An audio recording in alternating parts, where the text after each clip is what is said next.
Hello everyone, I hope आप सभी बहुत अच्छे होंगे। तो स्वागत है आपका फार्मेसी अभ्यास चैनल में। आज हम स्टार्ट करेंगे फार्मा मार्केटिंग एंड मैनेजमेंट का यूनिट सेकंड का प्रोडक्ट लाइफ साइकिल टॉपिक आज हम कवर करेंगे इसके बारे में। ठीक है, तो चलो स्टार्ट करते हैं। प्रोडक्ट लाइफ साइकिल क्या होता है इसे समझते हैं। ठीक है, जैसे कि नाम से ही समझ में आ रहा है, प्रोडक्ट लाइफ साइकिल मतलब प्रोडक्ट की लाइफ साइकिल कितनी होती है उसके बारे में बात हो रही है। ठीक है, प्रोडक्ट के बारे में। ठीक है, तो देखो इसे समझते हैं डेफिनेशन से। देखो, the product life cycle refers to the process in which a product enter और introduce into the market until it starts decline or get out of the market। Product life cycle क्या होता है? देखो, ये एक ऐसी प्रोसेस होती है जिसमें प्रोडक्ट हमारा एंटर होता है और इंट्रोड्यूस होता है मार्केट के अंदर। जब तक रहता है वो मार्केट में, कुछ टाइम तक वो प्रोडक्ट मार्केट में रहता है, फिर उसके बाद वो जो प्रोडक्ट है डिक्लाइन करना और get out of the market, market से निकल जाता है, मार्केट से चला जाता है। ठीक है, उसे ही हम क्या बोलते हैं? Product life cycle. देखो, प्रोडक्ट की लाइफ साइकिल क्या होती है? जैसे कि प्रोडक्ट लाइफ साइकिल सबसे पहले मार्केट के अंदर इंट्रोड्यूस होगा और फिर वो कुछ टाइम तक मार्केट के अंदर रहता है। ठीक है, फिर उसके बाद मार्केट से बाहर हो जाता है कुछ टाइम बाद, मतलब डिक्लाइन हो जाता है और गेट आउट हो जाता है मार्केट से। ठीक है, उसे ही हम क्या बोलते हैं? प्रोडक्ट लाइफ साइकिल बोलते हैं। ठीक है, अब देखो नेक्स्ट देखते हैं। The product life cycle has 4 stage that are. Product life cycle की 4 स्टेजेस होती है। अब देखो वो कौन कौन सी होती है। पहली होती है हमारी इंट्रोडक्शन स्टेज। पहला क्या होता है? इंट्रोडक्शन। सेकंड होता है हमारा ग्रोथ स्टेज। फिर होता है हमारा मैच्योरिटी स्टेज। फिर होता है हमारा डिक्लाइन स्टेज। ये होता है हमारे 4 स्टेजेस होते हैं प्रोडक्ट के हमारे। ठीक है, तो इसको समझते हैं। चलो देखो, ये है ग्राफ, प्रोडक्ट लाइफ साइकिल का ग्राफ है ये हमारी। सेल हमारी कैसी होगी ये टाइम बताएगा। पहला होता है हमारा इंट्रोडक्शन स्टेज, फिर ग्रोथ होगी, इंक्रीज होगा, फिर मैच्योरिटी स्टेज पे फिर क्या होगा? प्रोडक्ट डिक्लाइन होना स्टार्ट हो जाएगा। ठीक है, ये है हमारा प्रोडक्ट लाइफ साइकिल का ग्राफ। ठीक है, अब इनको एक एक करके डिटेल में पढ़ते हैं। चलो देखो, फर्स्ट है हमारा इंट्रोडक्शन स्टेज। देखो, इंट्रोडक्शन स्टेज में क्या होता है? This is the first stage when a new product is launched in the market. ये क्या होता है? इंट्रोडक्शन स्टेज होता है हमारा, फर्स्ट स्टेज होता है। ठीक है, जो कि हमारा न्यू प्रोडक्ट लॉन्च होता है मार्केट के अंदर। ठीक है, कोई भी प्रोडक्ट अगर मार्केट में लॉन्च हो रहा है तो उसका सबसे पहला स्टेज क्या होगा? Introduction stage. ठीक है, सेकंड देखो क्या है? Customer are not aware of the product so sales are very low. Customer क्या होते हैं? अगर कोई नया प्रोडक्ट मार्केट के अंदर आया होता है तो कस्टमर उससे अवेयर तो होते नहीं है। कस्टमर अवेयर नहीं होते तो क्या होते हैं? तो उस पर ज़्यादा विश्वास नहीं कर पाते। ठीक है ना कस्टमर, तो उसकी सेल क्या होती है? बहुत कम होती है स्टार्टिंग में। ठीक है, तो देखो थर्ड पॉइंट हमारा क्या है? The cost of marketing and selling the product is high and there is almost no profit. जो मार्केटिंग की, जो भी प्रोडक्ट हमारा पहला लॉन्च हुआ है उसकी मार्केटिंग की और सेलिंग की कॉस्ट क्या होती है? बहुत ज़्यादा हाई होती है, जिसकी वजह से उससे हमें कोई भी प्रॉफिट नहीं मिलता। ठीक है, देखो फोर्थ पॉइंट है, marketers focus on advertising and promotion to create awareness about the product.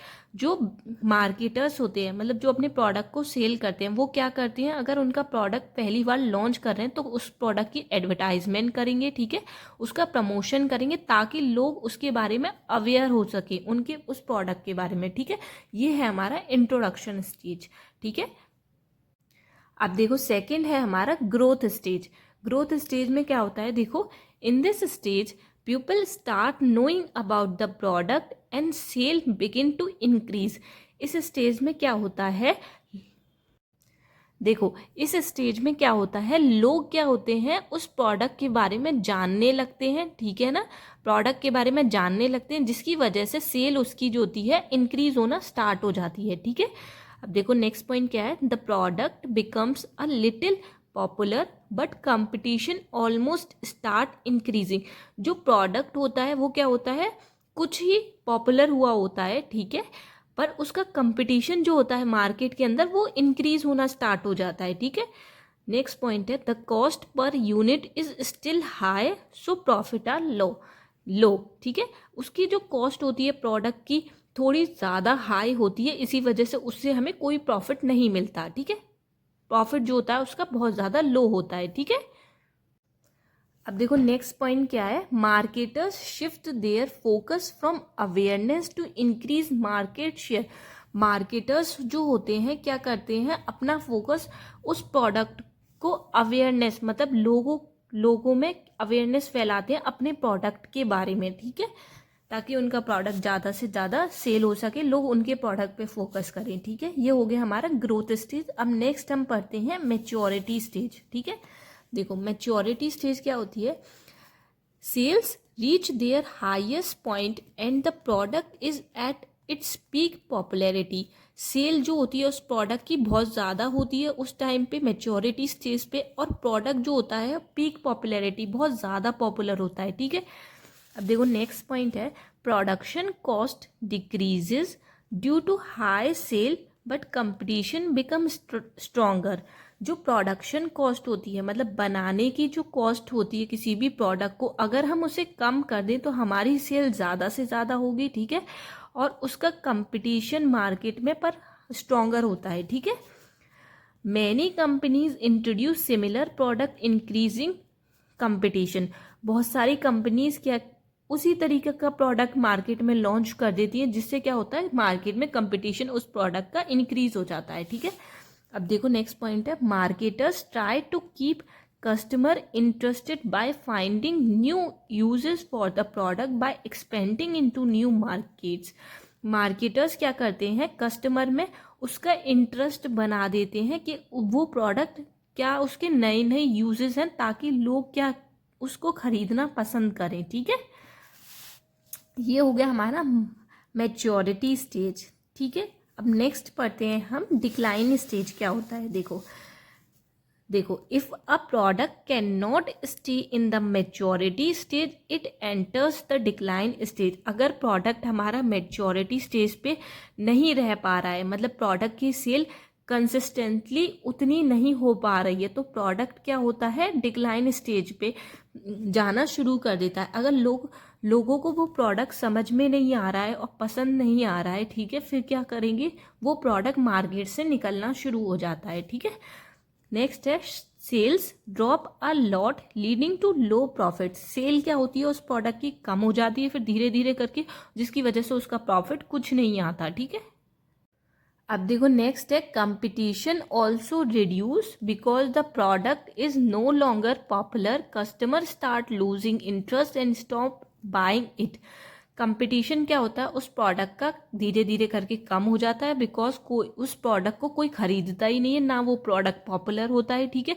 फिर कस्टमर उसको खरीदना बंद कर देते हैं और उनका इंटरेस्ट उस प्रोडक्ट के प्रति कम हो जाता है, ठीक है। अब देखो नेक्स्ट है companies try different ideas to bring the product back to life. Companies क्या करती हैं, डिफरेंट आइडियाज लगाती हैं, सोचती हैं कि उस प्रोडक्ट को मार्केट में वापस कैसे लाया जाए नए फॉर्म में, ठीक है। Prices drop significantly to attract buyer. अगर हम प्राइजेस को धीरे धीरे करके कम कर दें तो बायर क्या होंगे, खरीदने वाले लोग उसको अट्रैक्ट होंगे कि ये कम प्राइस में मिल रहा है, तो उसे लोग खरीदना पसंद करेंगे, ठीक है। नेक्स्ट है if no marketing efforts work the company has no choice but to remove the product from the market to avoid losses. अगर उसकी मार्केटिंग में कुछ भी फ़र्क नहीं दिख रहा है, अगर मार्केटिंग कर रहा है, कोई भी कंपनी है प्रोडक्ट की मार्केटिंग कर रही है पर कोई भी उससे अट्रैक्ट नहीं हो रहा है, कोई भी उस प्रोडक्ट को खरीद नहीं रहा है, ठीक है, तो कंपनी के पास कोई भी चॉइस नहीं होती, उस प्रोडक्ट को उसे रिमूव करना पड़ता है मार्केट से, ठीक है। ये हो गया हमारा 4 stages of product life cycle हो गए। ये टॉपिक हमारा यहाँ पे फिनिश होता है। आई होप आपको ये टॉपिक बहुत अच्छे से क्लियर होगा, और इसके PDF नोट्स टेलीग्राम पे अवेलेबल है, अब वहाँ से जाके डाउनलोड कर सकते हैं। अगर प्लीज़ वीडियो थोड़ी सी भी हेल्पफुल लगी है तो प्लीज़ लाइक शेयर सब्सक्राइब कर दीजिए, ठीक है।